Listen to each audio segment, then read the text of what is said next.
పెంచాలనేటువంటిది గ్రంథ ప్రకారంగా మనం వెళ్ళాలి తప్పితే మన అసూయలు, మన ద్వేషాలు, మన కక్షలు పంచుకునేటట్టుగా మన కక్షలు తీర్చేటట్టుగా, లేదా తల్లిదండ్రులకు ఏవో కోరికలు ఉంటాయి, ఆ కోరికలు తీర్చేటట్టుగా కాదు. వాస్తవానికి దేవుడికి ఇష్టలుగా వాక్య ప్రకారంగా నా బిడ్డల్ని నేను ఎలా పెంచాలి అనేటువంటి వాస్తవానికి ప్రార్థనా జీవితము ప్రతి తల్లి, ప్రతి తండ్రి కలిగి ఉండాలి. బిడ్డలు పెంచే విషయంలో వాస్తవానికి పెంచుటకు సంబంధించినటువంటి వివేకము, వాక్య జ్ఞానము మాకు కావాలి అనేటువంటి ప్రార్థనా జీవితము ప్రతి తల్లికి, ప్రతి తండ్రికి ఉండాలి, ప్రతి తల్లిదండ్రులకే ఉండాలి.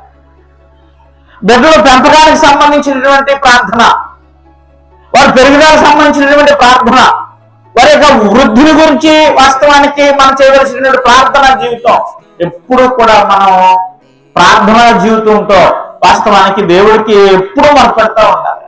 కానీ ఈరోజు బిడ్డలు ఒకవేళ డబ్బులు సంపాదించే మిషన్ గా తయారవ్వాలని కోరుకుంటున్నాం తప్పితే దేవుడికి ఇష్టంగా నేను ఎలా పెంచాలి, దేవుడికి ఇష్టంగా నేను ఇంకా ఎలా తయారు చేయాలి అనేటువంటి కోరికతో ఈ రోజున క్రైస్తవులు లేరు.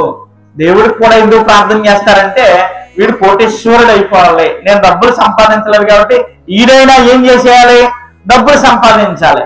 అంతేగాని దేవుడికి అనుకూలంగా నేను ఎలా పెంచాలో నాకు నేర్పునైనా, ఆ వాక్య జ్ఞానం నాకు దయచేయనైనా, అలా పెంచడానికి నేను ఎలాంటి జాగ్రత్తలు తీసుకోవాలో మీ వాక్యం ద్వారా నాకు నేర్పునైనా అనేటువంటి ఒక అభిప్రాయం కానీ, ఒక అవగాహన కానీ, ఒక కోరిక కానీ ఈనాటి క్రైస్తవ తల్లిదండ్రులకి ఉండడం లేదు. దయతో ఆలోచన చేయాలా. నీ బిడ్డల కొరకు, నీ బిడ్డలను దేవుడికి ఇష్టలుగా పెంచే విషయంలో నువ్వు తీసుకోవలసినటువంటి జాగ్రత్తల విషయంలో ప్రార్థనా జీవితం కలిగి ఉన్నావా ఒకసారి ఆలోచన చేయాలా. మేము ఎలా పెంచాలి, ఆ బిడ్డ విషయంలో మేము ఏం చేయాలి